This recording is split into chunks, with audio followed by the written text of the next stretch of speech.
இவருதான் மானஸ்தன். வணக்கம். மானஸ்தனா? மூஞ்சி பார்த்தா அப்படி தெரியலையே. பேர் வைக்கும் போது குப்புறப்படுத்திருந்தாரு. வச்சதுக்கு அப்புறம் தான் மூஞ்சி பாத்துருக்காங்க. சரி, இப்ப இவருக்கு என்ன?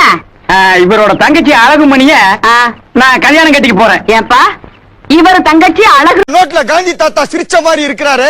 இதை யார் எடுத்தது? அதை எடுத்து விட்டோம். என் பேக்கெட்ல இருந்து 100 ரூபாய் யாரா எடுத்தது? இப்ப அதுவும் முக்கியம். இந்த நோட்ல காந்தி தாத்தா சிரிச்ச மாதிரி போட்டோ எடுக்கிறதுக்கு எங்க தாத்தா எவ்வளவு கஷ்டப்பட்டாரு தெரியுமா? ஆனா கடைசி வரலாம் அவர் சிரிக்க. மங்களா என்னடி மங்களா இருக்க? கோரஸ் உனக்கு அக்கா தங்கச்சி இல்ல? அதுக்குள்ள நாத்தனால பாக்கணுமா? உங்க அம்மா ஒரு பொண்ணு தானே? மாமியாரையும் பாக்கணுமாடா. அவளுக்கு அட்ரஸ் வாங்கி வை, ஒரு நாளைக்கு கொண்டு போய் காட்டி தொலைவோம். எங்களுக்குலாம் ஏது வீடு? அப்புறம் ஏண்டி அவசரம்? ஒரு நாளைக்கு வேணா இங்க வர சொல்றேன், பாத்துக்கங்க. ஏண்டா நம்மளுக்கு மானவசமே கிடையாது. என் பக்கத்துல ஒருத்தன் தீஞ்சு போய் உட்காந்து வரான்டா. அவனை ரவுண்டு பண்ணி பார்த்தேன்னு வச்சுக்க, போகி கொளுத்துல சைக்கிள் டயர் மாதிரியே இருப்பான்டா. உங்களை போட்டோ பிடிச்சிட்டேன், அதை உங்ககிட்ட கொடுத்துட்டு போலான்னு தான் வந்தேன். ஐயோ என் மானமே போச்சு. நான் அப்பவே சொல்ல குளிக்கிற ரூம்ல கேமரா இருக்குதுன்னு. இந்த பொண்ணு எடுத்துருச்சு பாத்தியா? ஆமா, இவர் பெரிய தமிழ் நடிகை. இவர பாத்ரூம்ல கேமரா செட் பண்ணி குளிக்கிற எடுத்துட்டாங்க. குளிக்கவே மாட்டேன். அப்புறம் குளிக்கிறாம பல. சாப்பிட்டியா? இல்லங்க. என்ன சாப்பிட்ட? அதான் சாப்பிடல சொல்றேன். சாப்பிடாம என்னடி வாய்ஸ் இது?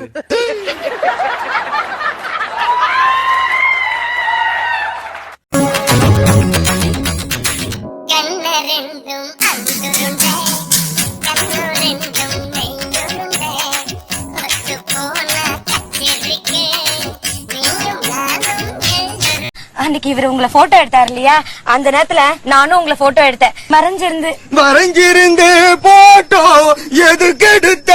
ஆமா, பெரிய நாட்டிய பேர்வழி பத்மினி அப்படியே அபிநயத்தோட ஆடி கேக்குறாங்க.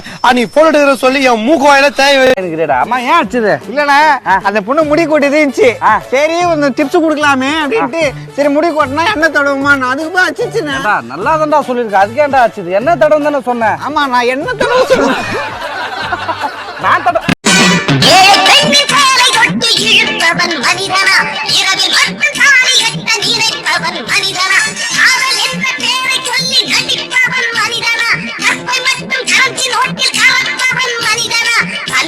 குழந்தையா இருந்தப்போ எங்க தாத்தா என்ன அப்படியே தூக்கின்னு காந்தி தாத்தா முன்னால போய் புச்சிக்கண்ணான்னு சொன்னாரு.